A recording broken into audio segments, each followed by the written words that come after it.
أما بعد فإن خير الحديث كتاب الله وخير الهدي هدي محمد صلى الله عليه وسلم وشر الأمور محدثاتها وكل محدثات بدعة وكل بدعة ضلالة وكل ضلالة في النار.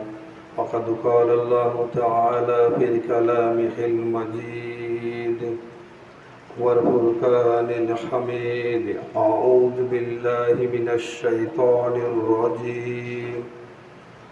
بسم الله الرحمن الرحيم. يا أيها الذين آمنوا اتقوا الله حق تقاته ولا تموتن إلا وأنتم مسلمون. وقال الله تعالى في كلامه المجيد والفرقان الحميد: أعوذ بالله من الشيطان الرجيم. بسم الله الرحمن الرحيم. يا أيها الناس اتقوا ربكم الذي خلقكم من نفس واحدة وخلق منها زوجها وبث منهما رجالا كثيرا ونساء واتقوا الله الذي تساءلون به والأرحام إن الله كان عليكم رقيبا. وقال الله تعالى في كلامه المجيد: أعوذ بالله من الشيطان الرجيم. بسم الله الرحمن الرحيم. إنا أعطيناك الكوثر فصل لربك وانحر إن شانئك هو الأبتر. সূরাতুল কাউসার, সূরা নম্বর 108।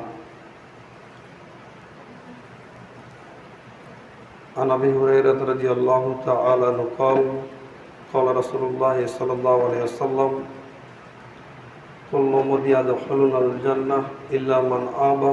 قال رسول الله: ومن يأبى؟ قال: من أطاعني ودخل الجنة ومن عصاني فقد أبى. رواه البخاري. عن عبد الله بن عمر رضي الله تعالى عنه قال قال رسول الله صلى الله عليه وسلم: الكوثر نهر في الجنة. رواه البخاري. أم المؤمنين عائشة رضي الله تعالى عنها قال قال رسول الله صلى الله عليه وسلم: من عمل عملا ليس عليه أمرنا فهو رد. رواه البخاري মুসলিম।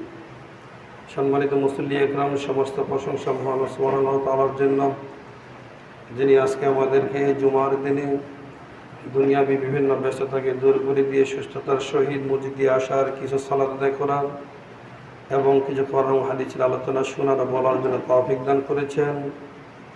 আমরা সকলে তিনার প্রতি আন্তরিকভাবে শুকরিয়া আদায় করি, বলি আলহামদুলিল্লাহ। শান্তি বর্ষিত হোক তিনার প্রতি, যিনি সাইয়্যিদুল মুরসালিন, খাতামুন নবী, মানবতার দূত, যার আনুগত্য ছাড়া জান্নাত পাওয়া যায় না, যার শাফাআত ছাড়া জান্নাতের আশা করা যায় না, যাকে আল্লাহ সুবহানাহু ওয়া তাআলা ইহকালে এবং পরকালে বিশেষ কল্যাণ দান করেছেন, তার প্রতি আমরা সকলেই আন্তরিকভাবে দরুদ পাঠ করে বলি সাল্লাল্লাহু আলাইহি ওয়াসাল্লাম। সম্মানিত মুসল্লি একরাম, আজকের এই জুমার দিনে খুতবার আলোচনার বিষয় সূরাতুল কাউসার। সূরাতুল কাউসার সম্পর্কে গুরুত্বপূর্ণ তথ্যবল সংক্ষিপ্তভাবে আলোচনা রাখার চেষ্টা করব ইনশাআল্লাহুল আজিজ।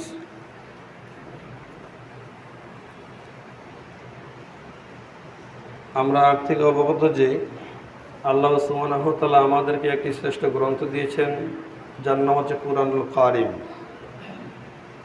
এই কুরআনুল কারীমে আল্লাহ সুবহানাহু ওয়া তাআলা 114টি সূরা দিয়েছেন, যার মধ্যে রয়েছে 6236টি আয়াত।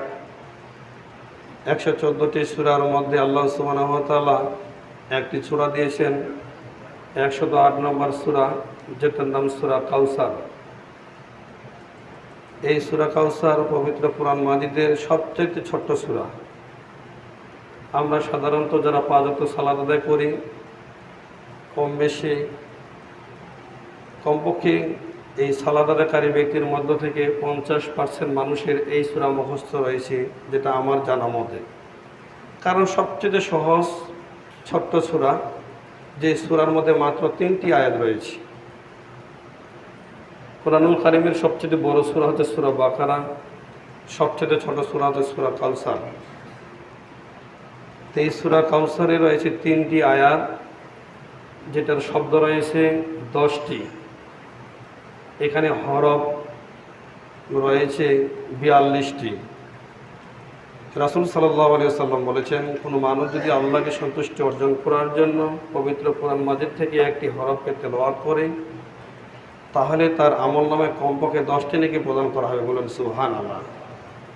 উল্লেখিত হাদিসকে সামনে রেখে আমরা বলতে পারি, যদি কোনো আল্লাহর বান্দা আল্লাহকে খুশি করার জন্য এই সূরা কাউসারকে তেলাওয়াত করে থাকে, যেখানে 42টি হরফ রয়েছে, তাহলে তার আমলনামায় কমপক্ষে আল্লাহ সুবহানাহু ওয়া তাআলা 420টি নেকি প্রদান করেন। বলেন সুবহানাল্লাহ। একটি নেকি, একটি হরফ তেলাওয়াত করলে 10টি নেকি যদি পাওয়া যায়, হাদিসে পাওয়া যায়, এটা বাড়াতে বাড়াতে আল্লাহ তাআলা উহুদ পাহাড় সমান করে দেন। বলেন সুবহানাল্লাহ। কিন্তু কমপক্ষে 10টি নেকি, তাহলে সূরা কাউসারে 42টি যদি হরফ রয়েছে, তাহলে 42 গুণন 10 হলে 420টি নেকি হবে। তাই তো আমি বলি, প্রত্যেকটি ক্ষেত্রেই জীবন চলতে চলতে চলার পথে বিভিন্ন সময় তাসবিহ, তাহলিল, জিকির, আজকার তেলাওয়াত করা উচিত। যারা বলেছেন ওযু ছাড়া কোরআন তেলাওয়াত করা যাবে না, তারা ভুল বলেছেন। কোরআন তেলাওয়াত করতে গেলেই ওযু করা আদব, তবে ওযু ছাড়াও কোরআন তেলাওয়াত করা জায়েজ রয়েছে। একমাত্র কোরআন তেলাওয়াত করা, স্পর্শ করা সেখানেই নিষেধ যখন মানুষ জানাবাতের গোসল থাকে, মানে যখন তার ফরজ গোসল থেকে থাকে, তখন কোরআন তেলাওয়াত করা যাবে না। ফরজ গোসল যখন থাকবে, যতক্ষণ পর্যন্ত গোসল করে পবিত্রতা অর্জন করবে না, ততক্ষণ পর্যন্ত সে কোরআন তেলাওয়াত করতে পারবে না। তবে সেখানেও সেই ব্যক্তি স্বাভাবিকভাবে সুবহানাল্লাহ, আলহামদুলিল্লাহ করতে পারে, কোনো সমস্যা নেই। কিন্তু এমনি চলার সাথে ওযু নেই, কোনো সমস্যা নেই, আপনি কোরআন তেলাওয়াত করতে পারেন। তাই আপনি এই নেকি থেকে বঞ্চিত হচ্ছেন কেন? আজকে থেকে এটা চিন্তা ভাবনা করে থাকেন যে যারা অন্তত সূরা কাউসার শিখেছেন, এই মধ্যে থেকে বের হতে হতে বাড়ি যাওয়ার সময় সূরা কাউসার একবার তেলাওয়াত করব। ওযু থাক আর না থাক সেটাও তো আমার জরুরি নয়। ওযু করে যদি তেলাওয়াত করেন, এটা আদব, এটা উত্তম হবে ঠিকই, কিন্তু ওযু ছাড়াও তেলাওয়াত করা জায়েজ রয়েছে। তাই আপনি রোবা বাড়িতে আপনি যখন রোবানি লাচ্ছেন, আপনি সেখানে তাসবিহ, তাহলিল, ইস্তেগফার এবং কোরআন তেলাওয়াত করুন। যখনই সেখানে তেলাওয়াত করবেন, রাসূল সাল্লাল্লাহু আলাইহি সাল্লাম বলছেন, কোনো ব্যক্তি যদি ইখলাসের সহিত আল্লাহকে সন্তুষ্টি অর্জন করার জন্য 3 বার সূরা ইখলাসকে তেলাওয়াত করে, তাহলে পুরো কোরআন মাজিদ তেলাওয়াত করে যে নেকি হবে, তাকে সেটা দেওয়া হবে। বলেন সুবহানাল্লাহ। তাহলে অন্তত এইটুকু মনে করুন যে আজকে যে আমি রোবা নেলাবো, এখানে আমি কমপক্ষে 3 বার সূরা ইখলাস তেলাওয়াত করি। তো এটা করেন না কেন? এটা জানেন তো আপনি সূরা ইখলাস, কেউ অনেকে জানি না এটা, কিন্তু আমার বাস্তবায়ন নেই। যখনই আপনি তাসবিহ, তাহলিল, তেলাওয়াত দিয়ে আপনার অন্তরকে পরিপূর্ণ করতে পারবেন না, ততক্ষণ পর্যন্ত আপনার মস্তিষ্কে, আপনার অন্তরে খারাপ চিন্তা ঢুকে থাকবে। যারা যুবক ভাই রয়েছে তাদেরকে বলছি, আপনি আজকে তাসবিহ, তাহলিল, তেলাওয়াত দিয়ে অন্তরটাকে পরিপূর্ণ করার চেষ্টা করুন। দেখবেন সমস্ত আপনার অশ্লীলতা জ্ঞান আপনার মস্তিষ্ক থেকে বিরোধ হয়ে গেছে, এটা বিলীন হয়ে গেছে, এটা আর থাকবে না। আর যখনই আপনি তাসবিহ, তাহলিল, ইস্তেগফার করবেন না, ততক্ষণ দেখবেন ওই খারাপ, নোংরা, অশ্লীলতা, ভয়াবহ চিন্তাগুলো আপনার অন্তরে খেলা করবে। তাই সবসময় আপনি তেলাওয়াত করুন। তাই তো গত জুমার আগের জুমায় আমি বলেছিলাম যে রাসূল সাল্লাল্লাহু আলাইহি ওয়াসাল্লাম লিসানুন যাকির, এই জিহ্বা হচ্ছে আল্লাহকে সন্তুষ্ট অর্জন করার জন্য, আল্লাহর জিকির করার জন্য সবচেয়ে বড় একটা বস্তু। বলেন সুবহানাল্লাহ। তো এই জিহ্বাটা আপনি একটু আল্লাহর কাছে ব্যবহার করুন। বলছিলাম সূরা কাউসার, কাউসার শব্দটি এসেছে আকসার শব্দ থেকে। আকসার শব্দের অর্থ হচ্ছে অজস্র, অগণিত। এই আকসার শব্দটি আল কাউসার হয়ে এসেছে, মানে অজস্র কল্যাণ বা অগণিত কল্যাণ, যা আল্লাহ সুবহানাহু ওয়া তাআলা আমাদের নবী মুহাম্মদ সাল্লাল্লাহু আলাইহি সাল্লামকে দিয়েছেন। বলুন আলহামদুলিল্লাহ। আমরা সাধারণত যদি জিজ্ঞাসা করি যে ভাই কাউসার মানে কি, তাহলে কিন্তু অনেক মানুষ সাধারণত বলবে যে কাউসার মানে হাউজে কাউসার, এটাই সাধারণত চলে আসবে। কিন্তু আসলে এমনটা নয়। হাউস বলতে আমরা সেটাকে বলি যেটা সাধারণত একটা গর্ত বা একটা যে কোনো একটা বড় ধরনের একটা পাত্র থাকবে, যেখানে কোনো কিছু রাখার একটা ব্যবস্থাপনা থাকবে, সেটাকে হাউস বলা হয়। তো হাউজে কাউসার যখন আপনি বলবেন তখন কিন্তু এর মধ্যে একটা সীমাবদ্ধ থেকে গেল, কিন্তু আসলে কাউসারের মূল অর্থ এটা নয়। কাউসারের মূল অর্থ হচ্ছে অজস্র কল্যাণ, তার মধ্যে একটি হচ্ছে হাউজে কাউসার। এই অজস্র কল্যাণ আল্লাহ তাআলা আল্লাহর নবীকে দান করেছেন, তার মধ্যে একটি হচ্ছে হাউজে কাউসার, তার মধ্যে একটি হচ্ছে নাহারুন ফিল জান্নাহ, যে জান্নাতের নহর কাউসার।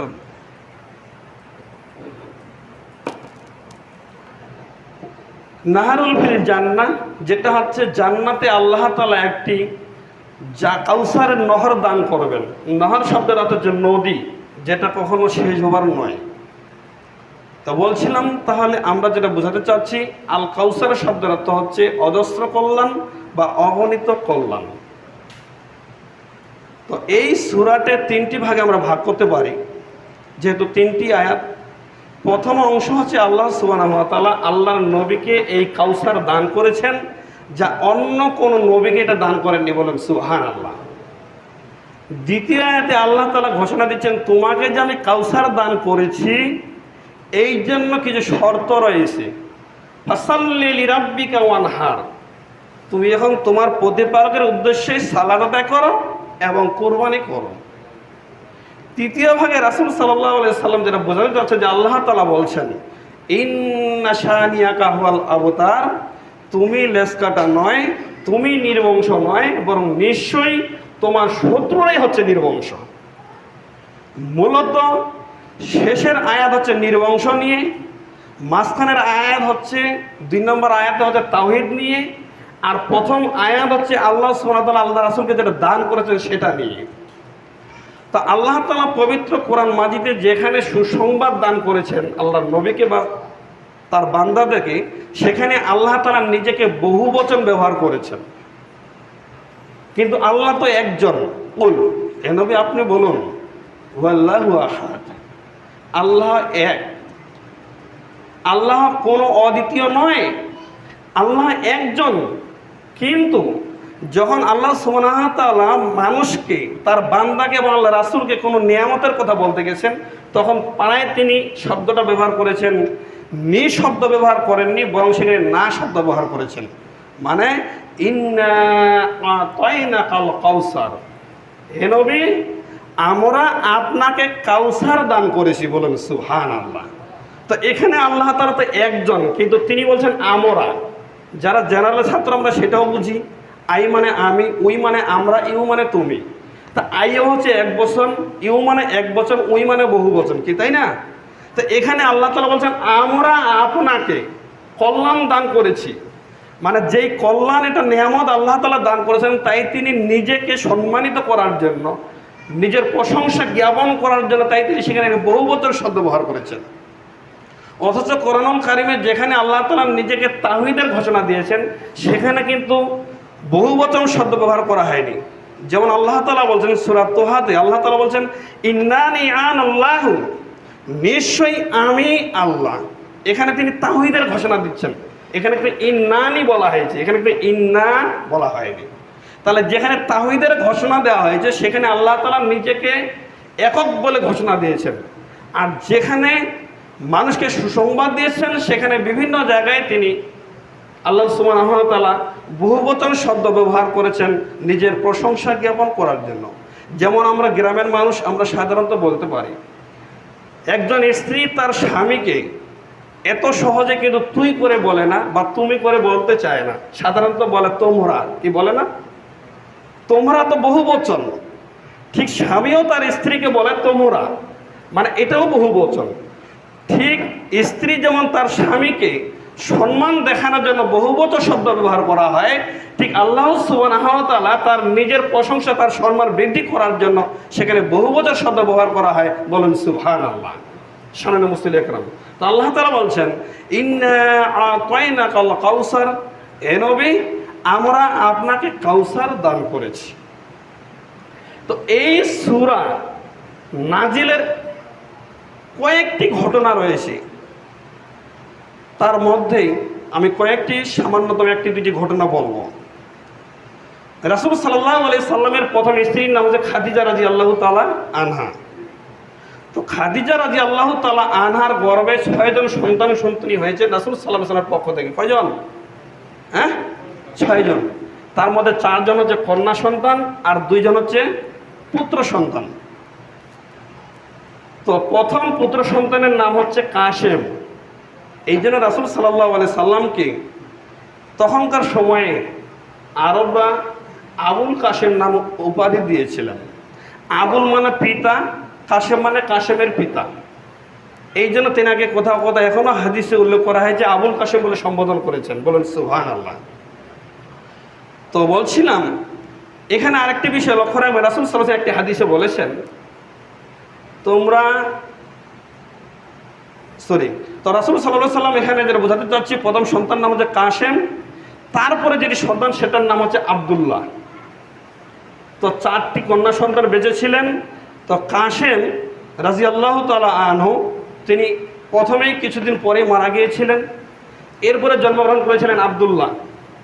এই আব্দুল্লাহ রাদিয়াল্লাহু তাআলা আনহু যখন মক্কা থাকাকালীন অবস্থায় একদিন মারা গেলেন, তো রাসূল সাল্লাল্লাহু আলাইহি সাল্লাম রাতের বেলা খাদিজা রাদিয়াল্লাহু তাআলা আনহা সহ ঘরের ভিতরে কান্না করছেন।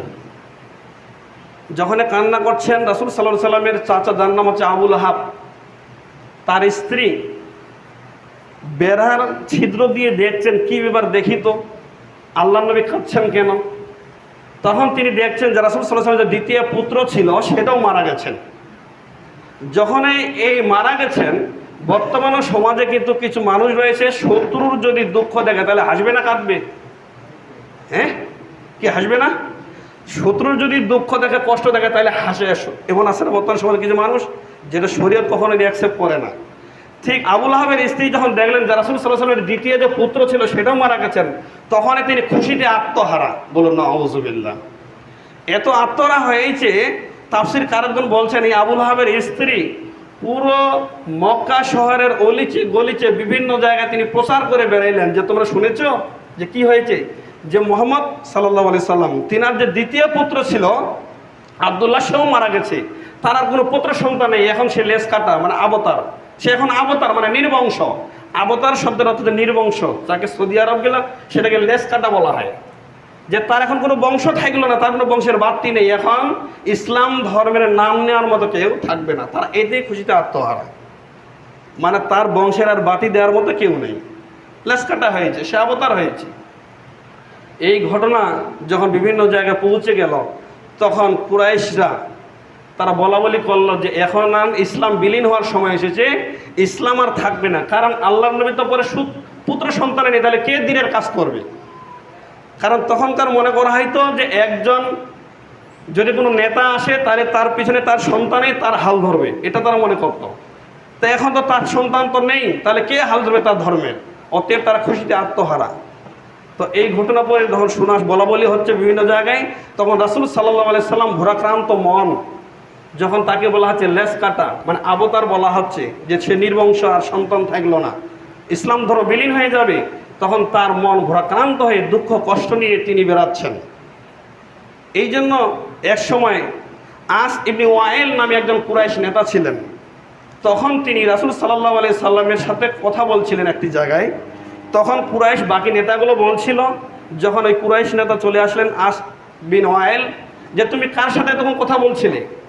তখন ওই আস ইবনে ওয়াইল বলছে যে মা জালিকা আবতার, আমি ওই লেজ কাটা নির্বংশ মানুষের সাথে কথা বলছিলাম। বলুন আউযুবিল্লাহ। তিনি নামটাও এখানে বলেননি। সমাজে বর্তমান মক্কায় যেটা লেজ কাটা নির্বংশ মানুষ রয়েছে, আমি তার সাথে কথা বলছিলাম। তিনি এই কথা বলছিলেন। এই কথা শুনে রাসূল সাল্লাল্লাহু আলাইহি সাল্লামের তার অন্তর একেবারে ভরাক্রান্ত এবং খুবই দুঃখ পেয়েছিলেন।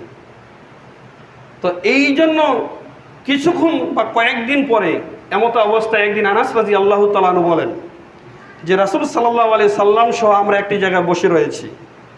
তখন রাসূল সাল্লাল্লাহু আলাইহি সাল্লাম তন্দ্রার দিকে চলে গেলেন, মানে ঘুমন্ত ঘুমন্ত ভাব। হঠাৎ করে তিনি হেসে ফেললেন। তখন আনাস রাদিয়াল্লাহু তাআলা বলে, ইয়া রাসূলুল্লাহ, আপনি কি ব্যাপার, হাসলেন কেন? আপনাকে কিসে হাসানোর জন্য বাধ্য করলো? আপনি এখানে হাসলেন কেন? তখন রাসূল সাল্লাল্লাহু আলাইহি সাল্লাম বলছেন, তোমরা কি জানো এই মুহূর্তে আল্লাহ সুবহানাহু ওয়া তাআলা আমার উপরে একটি সূরাকে নাজিল করেছেন? বলেন সুবহানাল্লাহ। তখন আনাস রাদিয়াল্লাহু তাআলা বলছেন যে আমরা জিজ্ঞেস করলাম এটা কোন সূরা? তখন রাসূল সাল্লাল্লাহু আলাইহি সাল্লাম বলছেন, এই সূরা আল্লাহ সুবহানাহু ওয়া তাআলা আমাকে নাজিল করলেন যে ইন্না আ'তাইনাকাল কাউসার ফাসাল্লি লিরাব্বিকা ওয়ানহার ইন্না শানিয়াকা হুয়াল আবতার। এই সূরা আল্লাহ তাআলা আমার উপর নাজিল করলেন। তখন রাসূল সাল্লাল্লাহু আলাইহি ওয়াসাল্লাম সাহাবীদেরকে জিজ্ঞাসা করলেন, হে সাহাবীরা, তোমরা কি জানো যে এই কাউসারটা কি, যেই কাউসার আল্লাহ তাআলা আমাকে দান করেছেন? তখন সাহাবীরা বলছেন, আল্লাহ এবং আল্লাহ রাসূলই ভালো জানে। তখন রাসূল সাল্লাল্লাহু আলাইহি ওয়াসাল্লাম বলছেন, তোমরা শুনো, এই কাউসার হচ্ছে আল্লাহ সুবহানাহু ওয়া তাআলা আমাকে বিচারের মাঠে একটি হাউস দান করবেন। বলুন সুবহানাল্লাহ। তো রাসূল সাল্লাল্লাহু আলাইহি ওয়াসাল্লাম বলছেন, এই বিচারের মাঠে আমাকে হাউজে কাউসার দান করবেন। এই হাউজে কাউসারের দুইটি নালা জান্নাত থেকে বয়ে আনবে, যেটা জান্নাতে নাহারুন ফিল জান্নাহ, যেই জান্নাতে আল্লাহ তাআলা একটা কাউসারের নহর রেখেছেন, সেখান থেকে দুইটি নালা বের হয়ে এই বিচারের মাঠে কাউসারে আল্লাহ তাআলা আমাকে দান করবেন। বলুন সুবহানাল্লাহ। তো রাসূল সাল্লাল্লাহু আলাইহি ওয়াসাল্লাম বলছেন, এই হাউজে কাউসার, এখানে আমার উম্মতদেরকে আমি পানি পান করাবো। বলুন সুবহানাল্লাহ। তো এখানে পানি পান করার যে পাত্রগুলো রয়েছে, এখানে কাপ বা গ্লাস বলুন, এগুলোর সংখ্যা এত বেশি যা হচ্ছে তারকা রাজির চেয়েও বেশি। বলুন সুবহানাল্লাহ। এই তারকা গণনা করার মতো কারো ক্ষমতা আছে? নেই। এর চেয়েও হচ্ছে এখানকার সংখ্যাগুলো, যেগুলো কাপ বা গ্লাস থাকবে, যার দিয়ে আমি আমার উম্মতকে পানি পান করাবো। তো রাসূল সাল্লাল্লাহু আলাইহি সাল্লাম বলছেন, এইখানে একটি ঘাট, যখন মানুষ বিচারের মাঠে বিভিন্ন সময় তারা ভারাক্রান্ত কষ্ট নিয়ে যারা আমার উম্মত চলাফেরা করবে, কারণ মানুষ মরার পর থেকে শুরু করে জান্নাতে যাওয়ার জন্য 7টি স্টেশন রয়েছে, ঘাট রয়েছে, তার মধ্যে একটি ঘাট হচ্ছে হাউজে কাউসার। এটা স্টেশন। আমার উম্মতেরা এই জান্নাতে যখন যাবে তার পূর্বে একটি জায়গা স্টেশন যেখানে থামতে হবে, সেখানে হচ্ছে হাউজে কাউসার। তো এখানে আমি কাউসারের সাথে থাকবো, হাউজে কাউসারের সাথে এখানে কাপ থাকবে, গ্লাস থাকবে, আমার উম্মতেরা পানি পান করার জন্য আমার কাছে আসবে। তো যখন আসবে আমি পানি পান করাবো, আর কিছু উম্মতদেরকে ফেরেশতাগণ আটকে দিবেন, তাদেরকে আসতে দিবেন না। তখন আমি বলবো, ইয়া রাব্বি, ইয়া রাব্বি, হে আমার প্রতিপালক, ইন্নাহু মিন উম্মতি, এরা তো আমার উম্মত, এদেরকে আসতে দিন। আমার তো কাজে এইটা যে আমি আমার উম্মতকে পানি পান করাবো, তাহলে তাদেরকে আটকে দিচ্ছেন কেন? আমার উম্মতের মধ্যে এমন কিছু মানুষ থাকবে, তাদেরকে এখানে আসতে দেওয়া হবে না, ফেরেশতাগণ আটকে দিবেন। আমি তখন আল্লাহকে বলবো, হে আমার প্রতিপালক, ওরা আমার উম্মত, ওদেরকে আসতে দিন, আমি তো তাদেরকে পানি পান করে ওদের ইন্তজার হয়ে রয়েছি। তখন রাসূল সাল্লাল্লাহু আলাইহি সাল্লাম বলছেন, তখন আল্লাহ তাআলা বলেন, ইন্নাকা লা তাদরি, তুমি জানো না, তোমার অবর্তমানে তুমি যখন চলে এসেছো, তুমি যখন মারা গেছো, মা হাদাসু বা'দাকা, তারা তোমার অবর্তমানে তারা অনেক নতুন নতুন সৃষ্টি করেছে। তুমি যখন ছিলে না, তুমি যখন চলে এসেছো, তোমার উম্মত তুমি রেখেছো থেকেই, কিন্তু তোমার বর্তমানে তারা অনেক কিছু খারাপ নতুন নতুন তারা সৃষ্টি করেছে, যা তুমি সেটা তাদেরকে দিয়ে আসলে। তারা মিলাতের প্রচলন ঘটিয়েছে, যা তুমি করোনি। মানুষ মারা গেলে ছাগল কুরবানি দিয়ে দাওয়াত করতে হবে, এটা তুমি দিয়ে আসনি, কিন্তু তোমার উম্মত এটা তৈরি করে দিয়েছে, তাই আমি তাদেরকে তোমার কাছে যদি দিচ্ছে না। এরা যারা তুমি তাদেরকে রেখে এসেছিলে, এমন ধর্ম দিয়েছিলে, তারা বিকৃত করে তারা অনেক কিছু নতুন নতুন সৃষ্টি করেছিল, তারা সবাবরা তৈরি করেছে, যা তুমি দিয়ে আসনি। এরকম অনেক নতুন নতুন ধর্ম সৃষ্টি করেছে, এই জন্য তাদেরকে আমি তোমার কাছে দিতে যাচ্ছি না। তখন রাসূল সাল্লাল্লাহু আলাইহি সাল্লাম বলবেন, সোহকান, তোমরা দূর হয়ে যাও, লিমান গায়্যারা বা'দি, যারা আমার ধর্মকে বিকৃতি করে তারা নতুন নতুন সৃষ্টি করেছে, তোমরা আমার কাছে আসবে না। সোহকান, তোমরা দূর হয়ে যাও। বলো নাউযুবিল্লাহ। তাহলে দেখুন, এইখানে স্টেশনে আল্লাহর নবীকে দেওয়া হবে পানি পান করার জন্য হাউজে কাউসার, যা আল্লাহর নবী খুশি হয়েছেন, কিন্তু প্রত্যেকটি উম্মতে সেই পানি পান করতে পারবে না। যারা পানি পান করতে পারবে না, তারা হচ্ছে এই দুনিয়াতে নতুন নতুন সৃষ্টি করেছে, যা এই কথায় রাসূল সাল্লাল্লাহু আলাইহি ওয়াসাল্লাম বলেছেন। তাহলে আমরা সমাজে যদি ঘরের মধ্যে নতুন কোনো সৃষ্টি করি, তাহলে আমরাও সেই পানি পান করার মতো আমাদের কোনো সুযোগ থাকবে না। তারাই এই পানি পান করতে পারবে যারা রাসূল সাল্লাল্লাহু আলাইহি ওয়াসাল্লাম এটি বলছেন, তারাকতু বিকুম আমরাইন লান তাযিল্লু মা তামাসসাকতুম বিহিমা কিতাবিল্লাহি ওয়া সুন্নাতি নাবিয়্যা। সঙ্গী সাথী, আমি তোমাদের মাঝে দুইটি বস্তুকে রেখে যাচ্ছি বিচারের মাঠে। বিদায়ী হজ্জে বলছেন, হজের মাঠে দিয়ে ঘোষণা দিচ্ছেন, আমি তোমাদের মাঝে দুইটি বস্তুকে রেখে যাচ্ছি, তোমরা যতক্ষণ পর্যন্ত এই দুইটি বস্তুকে তোমরা আঁকড়ে ধরবে ততক্ষণ পর্যন্ত তোমরা পথভ্রষ্ট হবে না। এক, কিতাবুল্লাহ, আল্লাহর কিতাব এই কোরআন। দুই, ওয়া সুন্নাতি নাবিয়্যা, আমার সুন্নাত মানে আমার হাদিস। এই কোরআন এবং হাদিসকে যতক্ষণ পর্যন্ত তোমরা আঁকড়ে ধরবে ততক্ষণ পর্যন্ত তোমরা পথভ্রষ্ট হবে না। বলেন সুবহানাল্লাহ। কিন্তু কিছু মানুষ এই সুন্নাহ, হাদিস এবং কোরআনকে বাদ দিয়েও আরো নতুন নতুন কিছু সৃষ্টি করে, তারা এই হাউজে কাউসারের পানি পান করার সৌভাগ্য সেদিন হবে না। একটা যদি আমরা এক্সাম্পল দিই, ধরুন পরীক্ষা দিতে গেছেন, মেট্রিক পরীক্ষা, এখানে 10টি প্রশ্ন রয়েছে, আপনাকে বলা হয় যে 10টি প্রশ্নের মধ্যে আপনি 5টি প্রশ্নের উত্তর দেন। তাহলে ওই লোক, ওই ছাত্র যদি 5টি প্রশ্নের জায়গায় যদি 6টি প্রশ্নের উত্তর দেওয়া কি ঠিক হবে? হ্যাঁ, কথা বলেন, ঠিক হবে? সে যদি বলে যে 5টি প্রশ্ন আমাকে উত্তর দিতে বলেছে, তো সময় যেহেতু আমার আছে, এখন আধা ঘন্টা সময় আছে, আমি আরেকটি উত্তর বেশি করে লিখি, তাহলে এটা ঠিক হবে? এটা সামান্য দুনিয়ার একটা উদাহরণ। বরং যদি 5টি প্রশ্ন না লেখে যদি 4টিও লেখে, তাও কিন্তু তার কিন্তু পাশের সম্ভাবনা আছে। কি আছে? কি না আছে না? হয়তো ভালো রেজাল্ট করতে না পারে, কিন্তু পাস করতে পারে। যদি 5টির জায়গায় 3টিও যদি উত্তর দিয়ে থাকে প্রশ্নের, তারপরও সে বিশেষ বিবেচনা পাস করতে পারে। কিন্তু যদি একটিও যদি না অ্যান্সার দেয়, তাহলে সে পাস করতে পারবে না। আর যদি 6টি উত্তর দিয়ে থাকে, তাহলে এটার জন্য আলাদা কোনো পানিশমেন্ট হতে পারে। কারণ এই ছাত্র এত বোকা যে 5টি প্রশ্নের উত্তর দেওয়ার কথা বলে যে সে আবার 6টি লিখেছে, তাহলে এ তো কিছুই জানে না। কি তাই না? ঠিক, ইসলাম হচ্ছে সেটি, যেটা আল্লাহর নবী যেটি দিয়েছেন বিধান, এটির মধ্যে সীমাবদ্ধ থাকতে হবে। এর বেশি যদি করতে চান, তাহলে আপনাকে বোকা হিসেবেই সম্বোধন করা হবে। আর যদি একটু কমও করেন, তাহলে আপনি পাস করতে পারেন। আপনার চেষ্টা রয়েছে পরিপূর্ণ করার, কিন্তু আল্লাহ রাসূল সাল্লাল্লাহু আলাইহি ওয়াসাল্লামের মতো কেউ করার সম্ভাবনা নেই। কিন্তু আমরা চেষ্টা রয়েছে, আপনিও পুরোপুরি না করলেও কিছু কম করেন, তাও সম্ভাবনা রয়েছে পাস করার। কিন্তু বিশ্বাস করুন, বেশি করার জন্য চেষ্টা করবেন না। এই মর্মে একটি হাদিস যেটা রয়েছে, যেটা আনাস রাদিয়াল্লাহু তাআলা আনহু বলেন যে একদিন 3 জন ব্যক্তি মা আয়েশা রাদিয়াল্লাহু তাআলা আনহার বাড়িতে আসলেন।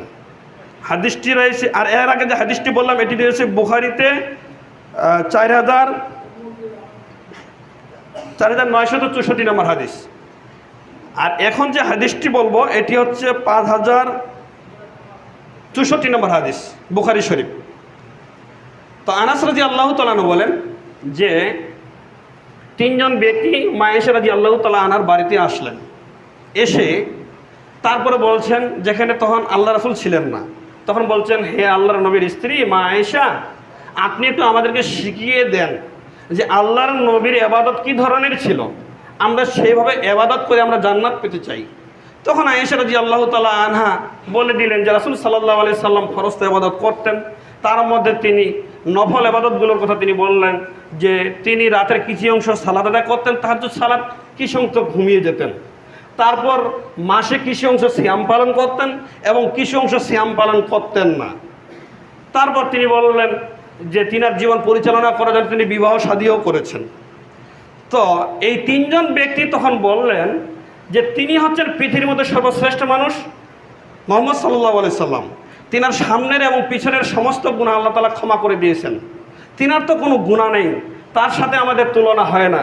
তাই আল্লাহর নবী যেটা করেছেন তার চেয়ে আমরা বেশি করব। তখন এই লোকগুলো বলছেন, একজন বলে ফেললেন যে আল্লাহর নবী রাতের কিছু অংশ সালাত আদায় করছেন, কিছু অংশ ছেড়ে দিয়েছেন, আমি সারা রাত সালাত আদায় করব, আমি রাতে আর কোনোদিন ঘুমাবো না। একজন ব্যক্তি এটা বললেন। আর আরেকজন ব্যক্তি বললেন যে আমি তার চেয়েও বেশি করব। কি, আমি তো সারা রাত তো সালাত আদায় করবই, তো আমি আবার মাসের প্রতিদিন সিয়াম পালন করব, আমি কোনোদিন আর সিয়াম ছেড়ে দেব না। তখন আরেকজন ব্যক্তি বলছেন যে আমি তো তার চেয়ে বেশি করবো, এই দুইটা তো করবই, আমার জীবনে আমি কোনোদিন বিবাহ করব না, আমি নারী সঙ্গম ত্যাগ করব। কারণ বিবাহ শাদী করলে স্ত্রী থাকবে, সন্তান সন্তান থাকবে, তখন আল্লাহ তাআলার ইবাদত থেকে আমি গাফেল হব। তাই আমার জীবনে আমি আর কোনোদিন বিবাহ করব না। এই তিনজন ব্যক্তি তিনটা কথা বলেছিলেন। তো কথাগুলো কি ভালো না খারাপ আপনারা বলুন? হ্যাঁ, কথাগুলো ভালো না খারাপ? ভালো না? এই কথাগুলো যখন বলা হচ্ছিল তখন রাসূল সাল্লাল্লাহু আলাইহি ওয়াসাল্লাম যখন কাছে আসলেন, ওই সময়ের মধ্যে এসেই কথাগুলো শুনে আসেন। তখন বলছেন, তোমরা কি এগুলো কথা বলছিলে? হ্যাঁ ইয়া রাসূলুল্লাহ, বলেছি তো। তখন রাসূল সাল্লাল্লাহু আলাইহি সাল্লাম বলছেন, তোমরা শুনে রাখো, তোমাদের চেয়ে সারা পৃথিবীতে যত মানুষ রয়েছে সবচাইতে আল্লাহকে সবচেয়ে বেশি ভয় করি আমি। বলুন সুবহানাল্লাহ। তাই আমি সবচেয়ে আল্লাহকে বেশি ভয় পাওয়ার পরেও আমি কিছু অংশ রাতে সালাত আদায় করি, কিছু অংশ ছেড়ে দিই। আমি সবচেয়ে বেশি ভয় করার পরও আমি মাসে কিছু সিয়াম পালন করি, কিছু ছেড়ে দিই। আমি আল্লাহকে সবচেয়ে বেশি ভয় করার পরও আমিও বিবাহ শাদী করেছি। অতএব যারা আমার সুন্নতের মধ্যে থাকবে তারাই হচ্ছে আমার উম্মত। যারা আমার সুন্নত থেকে বেশি করতে চাইবে তারা আমার উম্মতের মধ্যে গণ্য হবে না। বলুন নাউজুবিল্লাহ। তাহলে এখন বলুন, এই হাদিস থেকে কি বোঝা যায়? তাহলে আল্লাহ রাসূলের চেয়ে কি বেশি করা যাবে? যাবে না। স্পষ্ট হাদিস, উজ্জ্বল প্রমাণ। তারা তো ভালোটাই চেয়েছিলেন, কিন্তু আপনি তো বলছেন যে আল্লাহ নবী করেননি, তাতে কী হয়েছে? আমি করলাম, সমস্যা কি? ভালোটাই তো করছি। আপনি যদি নিজের মতো করে করেন তাহলে আল্লাহ নবীকে কি এমনিতে পৃথিবীতে প্রেরণ করা হয়েছে? উনি যেটা করতে চেয়েছেন সেটাই আমাদেরকে করতে হবে। এটার নামই হচ্ছে শরীয়ত। তিনি হচ্ছেন সমস্ত পৃথিবীর সর্বশ্রেষ্ঠ মানুষ, সম্মানিত মুসলিম একরাম। বলছিলাম এটা হচ্ছে আমাদের এই কাউসারের পানি আমরা তারাই পান করতে পারবো যারা আমরা এই সুন্নাহ এবং কোরআনের মধ্যে আমরা থাকবো। এরপরে আল্লাহ তাআলা 2 নম্বর আয়াতে বলছেন যে কি, এই কাউসারের পানি তারা পান করতে গেলে দুইটা বস্তুকে সামনে রাখতে হবে। কি? ফাসাল্লি লিরাব্বিকা ওয়ানহার, তুমি তোমার প্রতিপালকের উদ্দেশ্যে সালাত আদায় করো এবং কুরবানি করো। এই আয়াত ফাসাল্লি লিরাব্বিকা ওয়ানহার, রাসূল সাল্লাল্লাহু আলাইহি ওয়াসাল্লাম যখন বিদায় হজে যখন কুরবানি করেছিলেন তখন তিনি 100টি উট কুরবানি করেছিলেন। বলুন সুবহানাল্লাহ। 100টি উট কুরবানি করেছিলেন এবং তিনি এই আয়াত বারবার বলছিলেন যে ফাসাল্লি লিরাব্বিকা ওয়ানহার, আমার প্রতিপালক আমাকে বেশি বেশি কুরবানি করতে বলেছেন। তা আল্লাহ তাআলা বলছেন তুমি সালাত আদায় করো আমার উদ্দেশ্য করে এবং কুরবানি করো আমার উদ্দেশ্য করে। তাহলে এই আয়াত থেকে বোঝা যায় তারাই এই হাউজে কাউসার পানি পান করতে গেলে এই দুইটাকে সামনে রাখতে হবে, সালাত আদায় করতে হবে। যারা সালাত আদায় করে না তারা হাউজে কাউসারে পানি পান করতে পারবে না। এবং যারা সালাত আদায় করে একমাত্র আল্লাহর উদ্দেশ্যে করতে হবে। কোনো কবরের উদ্দেশ্যে সিজদা করা যাবে না, কোনো বারওয়ালিয়ার উদ্দেশ্যে সিজদা করা যাবে না, কোনো মানুষের উদ্দেশ্য করে, কোনো নেতার উদ্দেশ্য করে সিজদা করা যাবে না। একমাত্র আল্লাহ সুবহানাহু ওয়া তাআলার উদ্দেশ্যে সিজদা করতে হবে। এটাই আল্লাহ তাআলা বলছেন ফাসাল্লি লিরাব্বিকা ওয়ানহার, তুমি আমার প্রতিপালকের উদ্দেশ্যেই তুমি সালাত আদায় করো, আর কারো উদ্দেশ্যে সালাত আদায় করতে পারবে না। তাই তো আমি এর আগে উদাহরণ দিয়েছি যে 3 জন ব্যক্তি চলে গেছে এক জায়গায় ছেলেদেরকে বিবাহ দেওয়ার জন্য, মেয়েকে বিবাহ দেওয়ার জন্য। তো 2 জন হচ্ছে নামাজি আর 1 জন হচ্ছে বেনামাজি। এখন যখন ওখানে গেছে তখন দেখা গেছে কি এমন সময় মাগরিবের আজানের টাইম হয়েছে, আজান দিয়ে দিয়েছে। তখন 2 জন তো নামাজি, তারা চলে গেল মাগরিবের নামাজ পড়ার জন্য, আর আরেকজন বেনামাজি আছে। এখন মনে মনে ভাবছে নামাজ তো পড়ি না, সালাত তো আদায় করি না, কিন্তু এখন যদি না যাই তাহলে মানুষে কি বলবে, কি আছে না?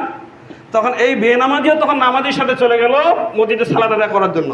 এখন এই বেনামাজিদের সালাত আদায় করলো এ কি আল্লাহকে খুশি করার জন্য না ওই মানুষকে খুশি করার জন্য? বলুন, মানুষকে খুশি করার জন্য না?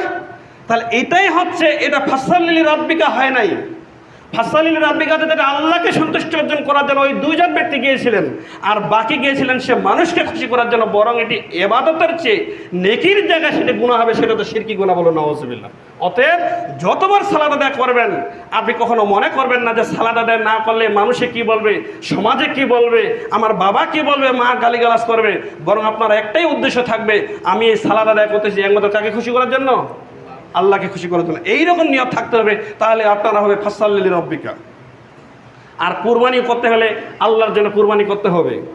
ওই যে ফরিদপুরে গিয়ে কুরবানির জন্য নিয়ে যাবেন গরু 60,000, 1 লাখ টাকা, 80,000 টাকা, এটা আল্লাহর উদ্দেশ্য নয়। এটা আল্লাহর উদ্দেশ্য নয়, এটা ওই পীরের উদ্দেশ্যে নিয়ে গেছেন আপনি। যারা কবরে শাহীদ হয়েছে তাকে সন্তুষ্টি অর্জন করা গিয়েছেন, এটি যে গুনাহের কাজ। অতএব এই কুরবানি করতে হবে একমাত্র আল্লাহকে সন্তুষ্ট অর্জন করার জন্য। মুরগিটাও যদি আপনি জবাই করেন সেটাও যদি বিসমিল্লাহি আল্লাহু আকবার না বলেন সেটি খাওয়া হালাল হবে? হবে না। কারণ বিসমিল্লাহি আল্লাহু আকবার বললেই সেটা যে আল্লাহর উদ্দেশ্যে আপনি কুরবানি করেছেন।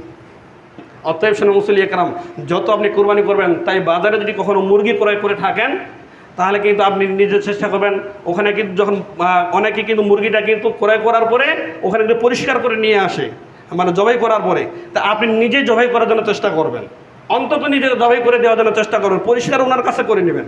কারণ আপনি দোকানদারের কাছে জবাই করে নেন, সে বিসমিল্লাহ বললো কি না এটা কিন্তু আপনার অজান্তে, কি তাই না?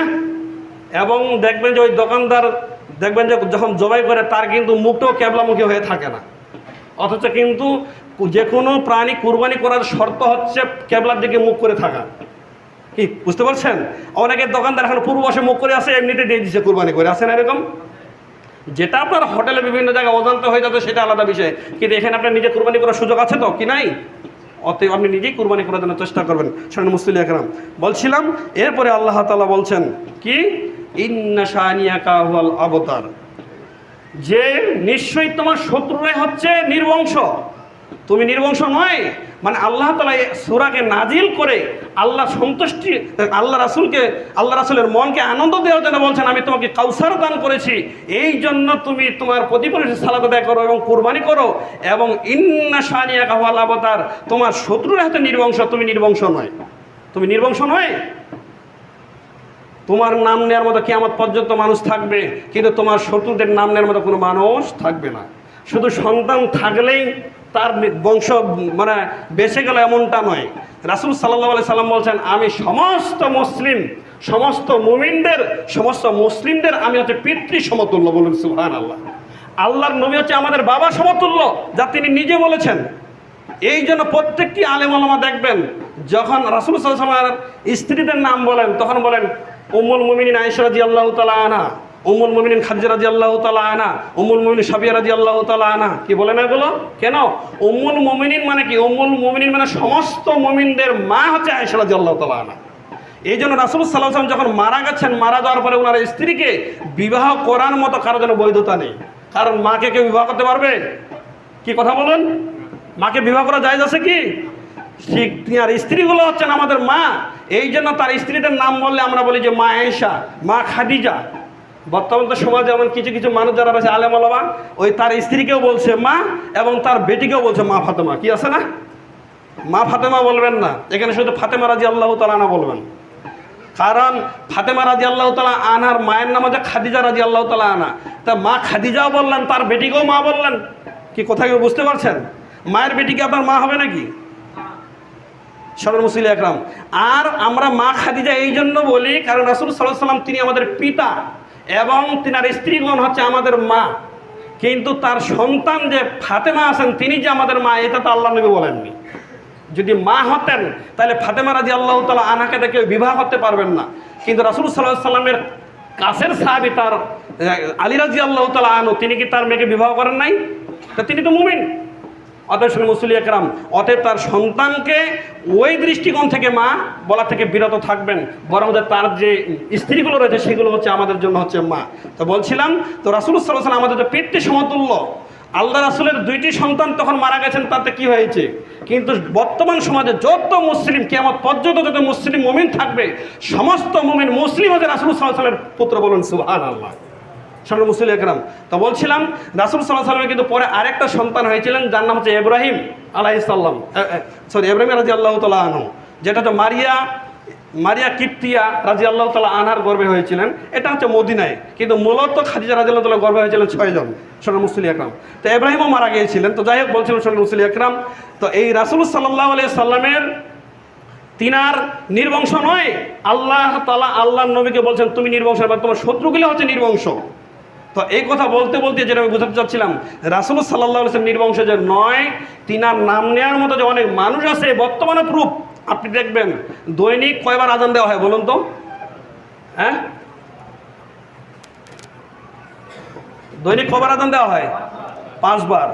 আশহাদু আন্না মুহাম্মাদুর রাসূলুল্লাহ, তাহলে 5 বার আযান দিলে কয়বার এই উচ্চারণ করতে হয়? 10 বার না? আশহাদু আন্না মুহাম্মাদুর রাসূলুল্লাহ কয়বার হলো? একটা আজানে হচ্ছে 2 বার, তাহলে 5 বার আজানে 10 বার। তাহলে প্রত্যেকটি মসজিদে 10 বার দৈনিক তার নাম উচ্চারণ করা হয়। কি করা হয় না? একামত কবার দেওয়া হয়? 5 বার দেওয়া হয় না? একামতে এখানে তার নাম নাই, আছে কি না? আছে। এবং শুধু এখন নয়, সূর্য পূর্ব দিকে উদিত হয়ে পশ্চিম দিকে অস্ত যায়। এখন আমাদের এখানে ধরুন একটা 18 বেজেছে বা একটা 15 বেজেছে, আপনি দেখবেন বা বর্তমান এখানে জহর আবার কোনো জায়গায় কিন্তু বর্তমান ফজর, কেমন আছে না? এখানে এইভাবে কিন্তু সবসময় আল্লাহর নামটি এবং আল্লাহ রাসূলের নামটি শুধু ধ্বনি হইতে রয়েছে, উচ্চারণ হইতে রয়েছে। সব সময় অনর্গল আল্লাহর নবীর নামটি মানুষ নিতেছে এই বর্তমান জমিনে। এবং আল্লাহর নবীর নামটি যদি কেউ উচ্চারণ না করে তার সালাত হবে না। আমরা আত্মাহিত পাঠ করি না? কি বলি আমরা? আসসালামু আলাইকা আইয়ুহান নবী ওয়া রাহমাতুল্লাহ, কি বলি না? হে নবী, আপনার উপরে শান্তি বর্ষিত হোক। তাহলে সেখানেও আল্লাহর নবীর নাম নিতে হবে, আত্মাহিত না বলে সালাত হবে? হবে না। এমনকি দুরুদে ইব্রাহিম, সেখানে আমরা মুহাম্মদের নাম নিই না? দুরুদে ইব্রাহিম না বলে সালাত হবে? হবে না। এমনকি রাসূল সাল্লাল্লাহু আলাইহি ওয়াসাল্লাম বলছেন, কোনো ব্যক্তি যদি আমার উপরে একবার দুরূদ পাঠ করে থাকে, আল্লাহ তাআলা তার উপরে 10টি রহমত বর্ষিত করেন। বলুন সুবহানাল্লাহ। তাহলে অনর্গল মানুষ বলতেছে সাল্লাল্লাহু আলাইহি ওয়াসাল্লাম, অনর্গল মানুষ আল্লাহ নবীর নাম নিচ্ছেন। অতএব আবু জাহালের এবং আবু লাহাব এবং যারা কুরাইশ, যারা জাহেল যারা ছিলেন, নেতা ছিল, তাদের নাম নেওয়ার মতো বর্তমান কোনো মানুষ নেই। কিন্তু আল্লাহর নবীর নাম নেওয়ার মতো অসংখ্য মানুষ রয়েছে। অতএব আল্লাহর নবী নির্বংশ নয়, বরং আল্লাহর নবীকে আল্লাহ তাআলা সর্বশ্রেষ্ঠতা দান করেছেন। বলুন সুবহানাল্লাহ। এটি একটি কাউসার যে আল্লাহর নাম নেওয়ার মতো অনেক মানুষ রয়েছে। এটি একটি অজস্র কল্যাণ। সামনে মুসলিম একরাম, অজস্র কল্যাণের কথা আরেকটি আমি বলে ইনশাআল্লাহ শেষ করে দিতে চাচ্ছি। হাদিসটি রয়েছে বুখারীতে। দেখবেন আনাস রাদিয়াল্লাহু তাআলা আনহু বলেন, যখন বিচারের মাঠ হবে তখন আল্লাহ সুবহানাহু ওয়া তাআলা ঈমানদারদেরকে একত্রিত করবেন। এই ঈমানদারদের মধ্যে কাদেরকে? যারা হচ্ছে বিচারের মাঠে যাদেরকে জাহান্নামে থাকবে তাদেরকে। কারণ কিছু কিছু ঈমান থাকলেও কিন্তু তারা প্রথম অবস্থায় কিন্তু জাহান্নামে যাবে। এই কথা বুঝতে পারছেন? জাহান্নামে যাবে। তো তারা একত্রিত হবে, তখন এই মানুষেরা বলবে কি যে আমরা এই কষ্ট থেকে বের হওয়ার আমাদের রাস্তা রয়েছে কি? আমরা সকলেই আদম আলাইহিস সালামের কাছে যাই, যিনাকে আল্লাহ তাআলা নিজের হাতে সৃষ্টি করেছেন এবং যাকে জান্নাতে থাকার জন্য আল্লাহ তাআলা সুযোগ করে দিয়েছেন। তা আমরা তার কাছে গেলেই যদি আদম আলাইহিস সালাম আল্লাহর কাছে সুপারিশ করে, তাহলে হয়তো আল্লাহ তাআলা আমাদেরকে ক্ষমা করে দিবেন। তাই সমস্ত মানুষেরা তখন আদম আলাইহিস সালামের কাছে গিয়ে বলবেন, হে ইবনে আদম, হে আমাদের পিতা, আপনি জাতির পিতা, আল্লাহ আপনাকে নিজের হাতে সৃষ্টি করেছেন, আল্লাহ আপনাকে জান্নাতে রেখেছিলেন এবং আল্লাহ তাআলা আপনাকে পৃথিবীতে যা কিছু রয়েছে সমস্ত বিষয়ে আপনাকে শিক্ষা দিয়েছিলেন। তা আপনি একটু আমাদের জন্য একটু আল্লাহর কাছে সুপারিশ করুন, আল্লাহ তাআলা যেন আমাদেরকে ক্ষমা করে, যেন আমাদেরকে শাস্তি থেকে যেন মুক্তি দেয়। তখন আদম আলাইহিস সালাম বলবেন যে তোমাদের জন্য সুপারিশ করার মতো যোগ্যতা আমার নেই, আমার সেই যোগ্যতা নেই। আমি নিজেই চিন্তিত যে আল্লাহ তাআলা আমাকে গন্ধম ফুল খাওয়ার জন্য নিষেধ করেছিলেন, কিন্তু শয়তানি ধোঁকা পড়ে সেটাকে আমি টিকতে পারিনি। আল্লাহ যে আমাকে ক্ষমা করেছে কিনা আমি এই চিন্তায় ব্যস্ত রয়েছি। অতএব আমি আপনাদের জন্য কোনো সুপারিশ করতে পারবো না। তা তোমরা একটা কাজ করো, তোমরা চলে যাও নূহ আলাইহিস সালামের কাছে, কারণ নূহ আলাইহিস সালাম এই জমিনে প্রথম নবী এবং রাসূল আল্লাহ তাআলা প্রেরণ করেছিলেন, তার কাছে যাও, হয়তো তিনি এটা কোনো আল্লাহর কাছে সুপারিশ করতে পারেন। তখন সবাই মিলে তখন নূহ আলাইহিস সালামের কাছে যাবেন, গিয়ে বলবেন, হে নূহ আলাইহিস সালাম, আপনি জমিনের উপরে আল্লাহর প্রেরিত প্রথম নবী এবং রাসূল, আপনি একটু আমাদের জন্য একটু আল্লাহর কাছে সুপারিশ করুন যেন আল্লাহ তাআলা আমাদেরকে ক্ষমা করেন। তখন নূহ আলাইহিস সালাম একই কথা বলবেন, তোমাদের জন্য আমার আল্লাহর কাছে সুপারিশ করার মতো যোগ্যতা নেই। আমি নিজেই নিজের জন্য চিন্তিত যে আমি একটি দোয়াতে ভুল করেছিলাম, এটা আল্লাহ আমাকে ক্ষমা করেছেন কিনা আমি ওই নিয়ে চিন্তাগ্রস্ত রয়েছি। তারপরে তোমরা একটা কাজ করো, তোমরা আল্লাহ তাআলার খলিল যাকে সম্বোধন করেছেন ইব্রাহিম আলাইহিস সালাম তার কাছে যাও, হয়তো রাস্তা থাকতে পারে। তারপর সবাই মিলে ইব্রাহিম আলাইহিস সালামের কাছে যাবেন, বলো যে হে ইব্রাহিম, আপনি আল্লাহ তাআলার খলিল। কোনো নবীকে আল্লাহ তাআলা খলিল হিসেবে মানে বন্ধু হিসেবে ডাকেননি, আপনাকে বন্ধু হিসেবে ডেকেছেন। আল্লাহ তাআলার বন্ধুর কম সম বিষয় নয়। আপনি আমাদের জন্য একটু সুপারিশ করুন আল্লাহর কাছে, আল্লাহ যেন আমাদেরকে ক্ষমা করে দেয়, শাস্তি থেকে মুক্তি দিয়ে থাকে। তখন ইব্রাহিম আলাইহিস সালাম বলবেন, তোমরা বলো কি তোমাদের জন্য সুপারিশ করার মতো আমি সেই যোগ্যতা হারিয়ে ফেলেছি, কারণ এই 3টি জায়গায় আমি মিথ্যার আশ্রয় নিয়েছিলাম। আমি এটা নিয়ে চিন্তিত যে আল্লাহ আমাকে ক্ষমা করেছেন কিনা। অতএব আমি তোমাদের জন্য কোনো সুপারিশ করতে পারবো না। তোমরা একটা কাজ করো, তোমরা চলে যাও সেই ঈসা আলাইহিস সালামের কাছে, মুসা আলাইহিস সালামের কাছে, কারণ তিনি আল্লাহর কাছে সরাসরি কথা বলেছিলেন। তখন তিনারা সকলে মুসা আলাইহিস সালামের কাছে চলে যাবেন, গিয়ে বলেন, হে মুসা, আপনি আল্লাহর প্রেরিত নবী, আপনার এত সৌভাগ্য যে আপনি আল্লাহর সাথে সরাসরি কথা বলেছিলেন, আর কোনো নবী সেভাবে কথা বলেননি, অতএব আপনি আমাদের জন্য একটি সুপারিশ করুন, আল্লাহ তাদের ক্ষমা করতে পারে। তখন মুসা আলাইহিস সালাম বলছেন, তোমরা বলো কি, আমি কিভাবে তোমাদের জন্য এটা সুপারিশ করতে পারি? সেই যোগ্যতা আমার নেই, কারণ আমি ভুলেই হঠাৎ করে আমার সেই কৌমের মধ্যে আমি একজনকে থাপ্পড় মেরেছিলাম, তাতে সেই ব্যক্তি মারা গিয়েছিল। আমি নিজেই চিন্তিত যে আল্লাহ আমাকে ক্ষমা করেছেন কিনা। আমি চিন্তিত, আমি নিজের জন্য চিন্তিত, আমি তোমাদের জন্য কিছুই করতে পারবো না। তোমরা একটা কাজ করো, তোমরা ঈসা আলাইহিস সালামের কাছে চলে যাও। তারপর ঈসা আলাইহিস সালামের কাছে চলে গেলেন, বলছেন, হে ঈসা আলাইহিস সালাম, আপনি এমন একজন ব্যক্তিত্ব যে আল্লাহ তাআলা আপনাকে সরাসরি আপনাকে আপনার পিতা ছাড়া পৃথিবীতে প্রেরণ করেছেন। পিতা ছাড়া প্রেরণ করছে, আপনার কোনো পিতা নেই। এরপরে আল্লাহ তাআলার মুজিজার মাধ্যমে আপনাকে দেখিয়ে দিয়েছেন যে আপনি আল্লাহ তাআলার বান্দা। তো আপনি একটু আল্লাহর কাছে আমাদের সুপারিশ করুন যেন আমাদেরকে ক্ষমা করা হয়। তারপরে ঈসা আলাইহিস সালাম, আমার যারা এটা কোনো যোগ্যতা নেই যে আপনার জন্য আমি কোনো সুপারিশ করতে পারি, তোমরা একটা কাজ করো, আখিরি পয়গম্বর যিনি মুহাম্মদ সাল্লাল্লাহু আলাইহি সাল্লাম তার কাছে যান, তিনি হয়তো কোনো সুপারিশ করতে পারেন। তারপরে তিনি চলে গেলেন, তিনারা সকলে চলে গেলেন মুহাম্মদ সাল্লাল্লাহু আলাইহি ওয়াসাল্লামের কাছে, বলছেন, হে মুহাম্মদ, আল্লাহর নবী, আপনি হচ্ছেন আল্লাহ তাআলার প্রেরিত সমস্ত জাতিকুলের রাসূল। এতগুলো যত রাসূল এসেছিলেন তারা কিন্তু সমস্ত জাতির জন্য নয়, জিনের জন্য নয়, সমস্ত মানুষের জন্য নয়, তারা যে এক একটা জাতির জন্য। আপনি পৃথিবীতে সমস্ত মানুষের জন্য যে প্রেরিত রাসূল, আপনি আল্লাহর কাছে একটু সুপারিশ করুন আমাদের ক্ষমার জন্য, আমাদের মুক্তির জন্য। তখন আল্লাহ রাসূল সাল্লাল্লাহু আলাইহি সাল্লাম আল্লাহর কাছে অনুমতি চাইবেন, আল্লাহ তাআলা তখন অনুমতি দিবেন। এই জন্য আল্লাহ তাআলা সূরা বাকারাতে বলছেন, মান জাল্লাযী ইয়াশফাহু ইনদাহু ইল্লা বিইসনিহি ইয়ালামু মা বাইনা আইদিহিম ওয়া খালফাহুম।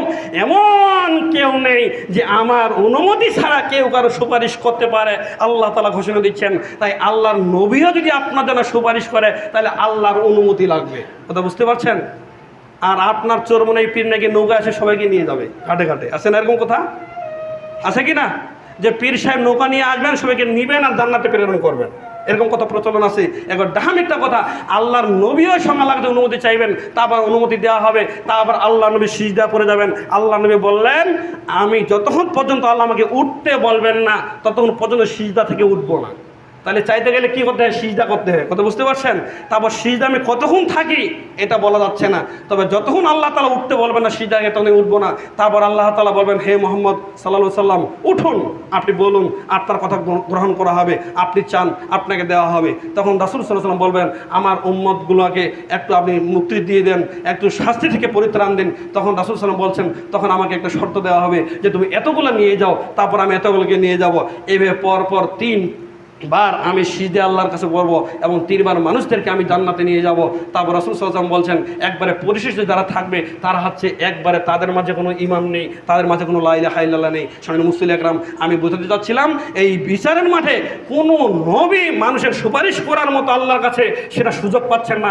একমাত্র আমাদের নবী মুহাম্মদ সাল্লাল্লাহু আলাইহি সাল্লাম তিনি সুপারিশ পাইলেন। তাইলে দেখুন এই নবীর আমরা উম্মত, এর চেয়ে আর সৌভাগ্য কোনো হতে পারে? বলেন সুবহানাল্লাহ। সম্মানিত মুসলিম একরাম, এই নবীর মর্যাদা, এটি হচ্ছে আল্লাহ তাআলা আল্লাহর নবীর একটি কাউসার, এটি একটি কাউসার যা দান করেছেন। সম্মানিত মুসলিম একরাম, বলছেন আমরা অজস্র কল্যাণ রয়েছে। রাসূল সাল্লাল্লাহু আলাইহি সাল্লাম আল্লাহ তাআলার হুকুমেই আঙ্গুলের ইশারায় চাঁদকে দ্বিখণ্ডিত করেছিলেন। এটা কম সম ব্যাপার নয়। পৃথিবী যেরকম একটা গ্রহ, ঠিক চাঁদ হচ্ছে একটা গ্রহ। যখন এই কাফেরগণ বলেছিলেন, তুমি যদি আল্লাহর নবী তাহলে চাঁদকে দ্বিখণ্ডিত করে দাও, তখন আল্লাহ নবী কি বলবেন? বিপাকে পড়ে গেছেন। তখন আল্লাহ তাআলা বলছেন, নবী তুমি আঙ্গুলের ইশারা করো। আল্লাহ নবী আঙ্গুলের ইশারা করেছেন, চাঁদ দ্বিখণ্ডিত হয়েছে। বলেন সুবহানাল্লাহ। এটি আল্লাহ আল্লাহর নবীকে কাউসার দান করেছেন। এভাবে অজস্র কল্যাণ রয়েছে। সম্মানিত মুসলিম একরাম, তাই বলছিলাম এই কাউসার যাকে দান করেছে তিনি মুহাম্মদ সাল্লাল্লাহু আলাইহি সাল্লাম।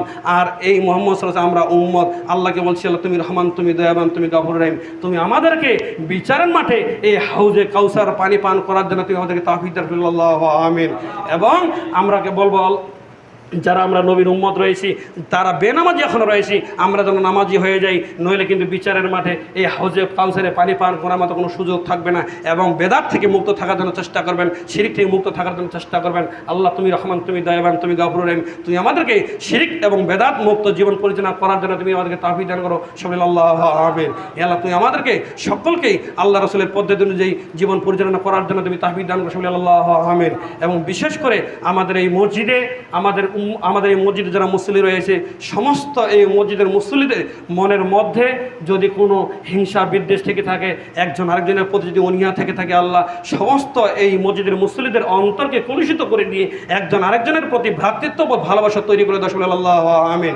এবং বিশেষ করে আমাদের এই যে মসজিদের একটা চাঁদার ব্যবস্থা করা হয়েছে, দুঃখের বিষয় না বললে নয়, আস্তে আস্তে কেন জানি দিন দিন এটার সংখ্যা কমতেছে। আমি আকুল আবেদন জানাচ্ছি, আপনারা যথাসম্ভবভাবে চেষ্টা করবেন এটাকে আদায় করার জন্য, যথাসম্ভবভাবে এটা আপনারই উপকার, এটি একটি কুরবান, আপনারা সকলেই এই টাকা দেওয়ার জন্য চেষ্টা করবেন।